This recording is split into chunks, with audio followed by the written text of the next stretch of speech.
Good morning, good morning, good morning. So I am here with this message today, and I guess it just so happens to fall on election day, but it just so happens for me, but it's never a mistake for God when something happens.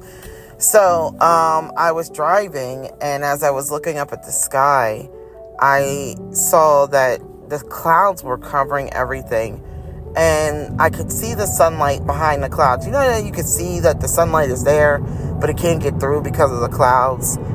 And I was talking to Yeshua because I just got done doing a healing on a woman who's dealing with the death of a child, and discerning some messages that God wanted me to discern for her. And I said, I sent healing energy to her and removed the yoke that is on her shoulders concerning, the deaths that she's had around her recently. And as I was driving, I looked at the sky and I said, no, I want the sun out today. So I commanded that the clouds part and the sun come out. And I looked, and as I looked, I saw the clouds start to part, but the sun did not completely come out. I could see like this bright patch where I'm like, okay, the sun is right behind that bright patch. I command you, clouds, to bring out the sun. And I'm looking, and it's the bright patch is getting a little brighter, a little bigger, but the sun isn't coming out. And I'm referring back to the word where Christ cursed the fig tree, because anything that is of God is obedient, right? So I said, Father, Yahweh, Yeshua, Father, why is the sun not coming out? I don't understand. I know I've done this before. Why is the sun not coming out? And you know what he said to me? He said, because the clouds that remove themselves are the clouds that were made by me. The clouds that did not remove themselves are the man-made clouds. And man-made clouds are not obedient to my will. They do what they want to do. So I said, my God, that makes so much sense, because God has been talking to me and Yeshua about obedience. Okay? And so I said, I get it now. So he said, yes. He said, man has tampered with the order of things to make it obedient to them, but not obedient to me anymore.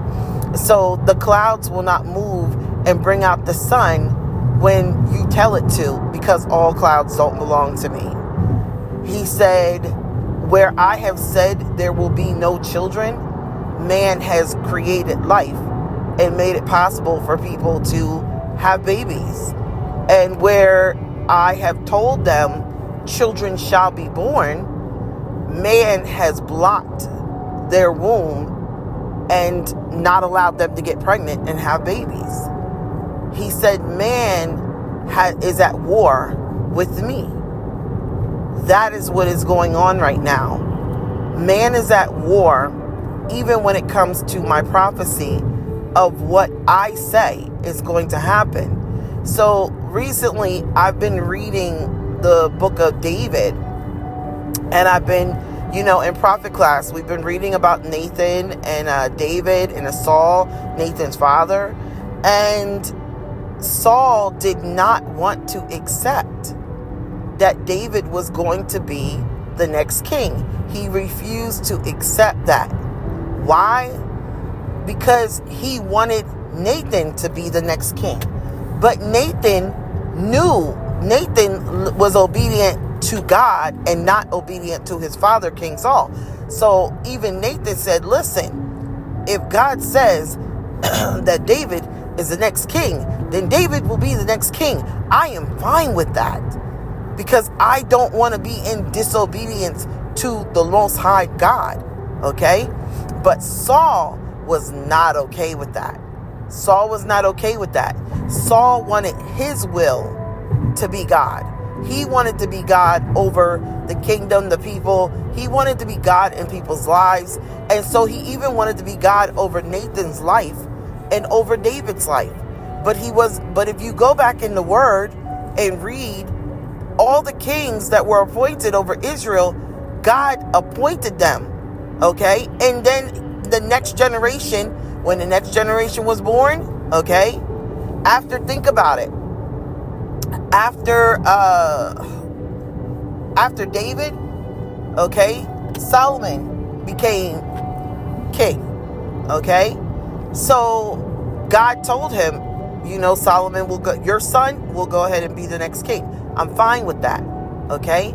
But when there was going to be a change of lineage as in the hierarchy, okay, or the monarchy of God's kingdom, his city, nation, I should say, he would let them know.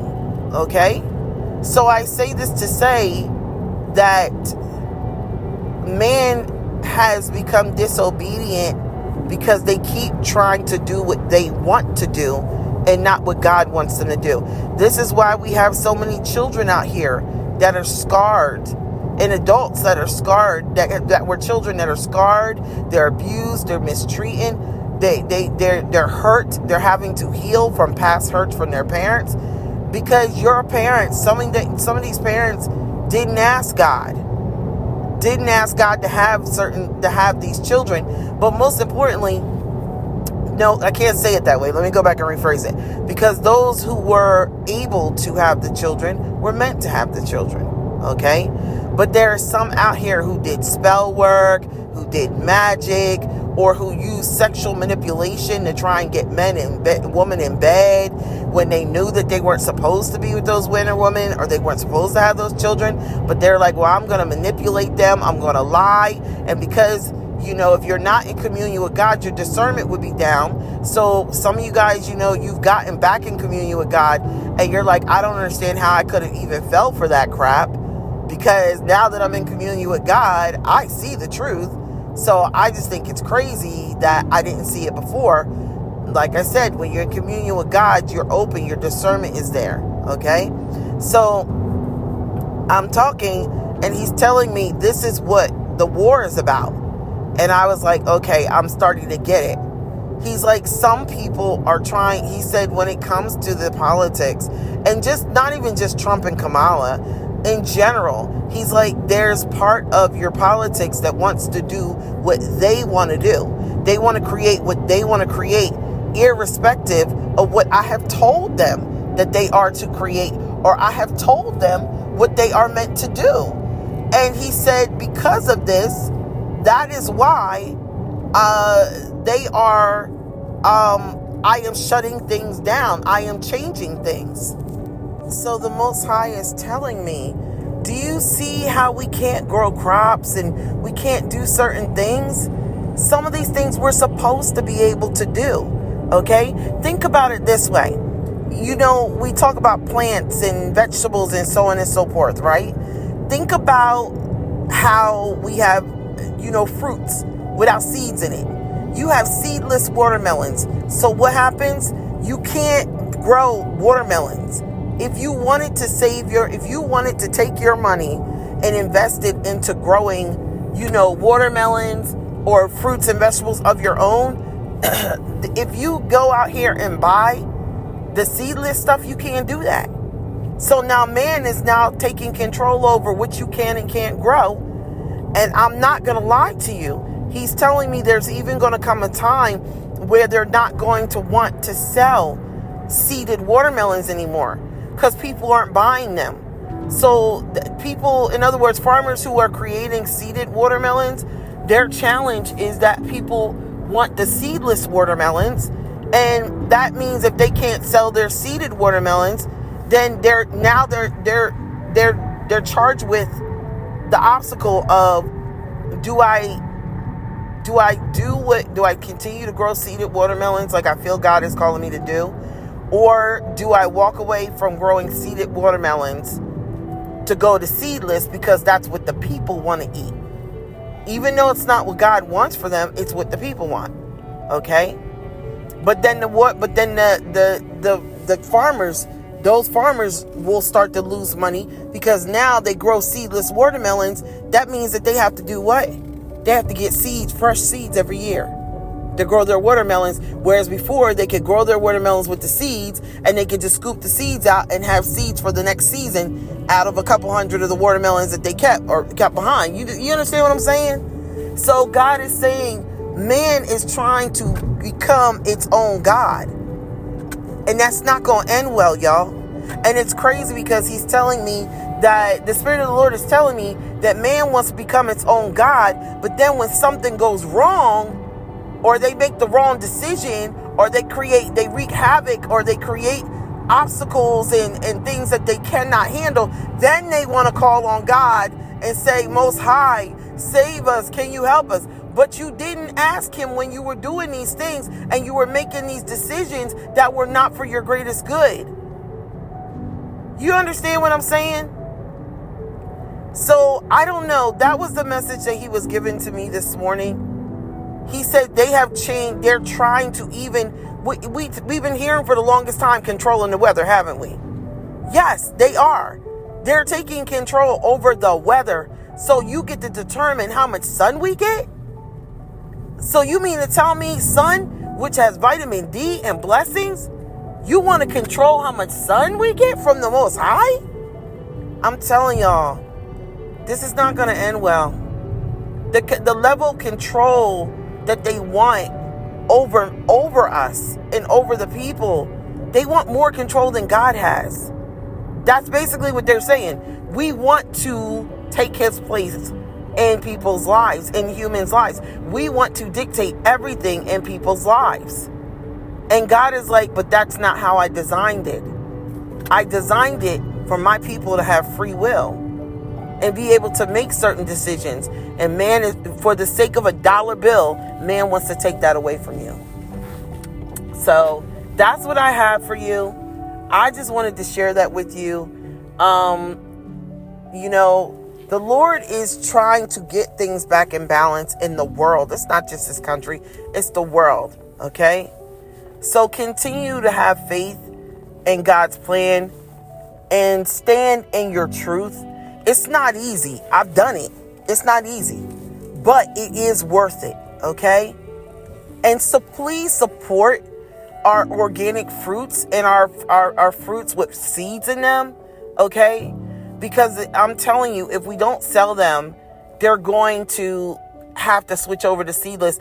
And some of them aren't going to do it. They're going to stand their ground and continue to do it. Some of our farmers. But I'm hearing a lot of them are like, they're praying that there will be a resurgence of desire for fruits and vegetables with seeds in them. Again, natural. You know what I'm saying? I learned something the other day. I learned that a lemon is a man-made fruit. A lemon is it's a cross between an orange and a citron, I believe it's called. Okay? And here I was thinking lemons were natural. No, lemons aren't natural. Cross between an orange and a citron. Okay? We don't even know the history of where our food started at and where it began. Some of the stuff we eat and we think we're buying it organic, right? I'm buying organic lemon, but how can a lemon be organic if this isn't even truly what a lemon is man-made? I'm telling you, God is just revealing so much to me. It's not even funny. Open your eyes, guys, because he's trying to show you. All right? That is the message I have for you. I don't know how, apply this where you want to. Take it however you feel you need to. But this is what the Spirit of the Lord has to say to you today. I love you guys. And I do have another message that I will come back with shortly. Shalom. Peace. I love you. Bye.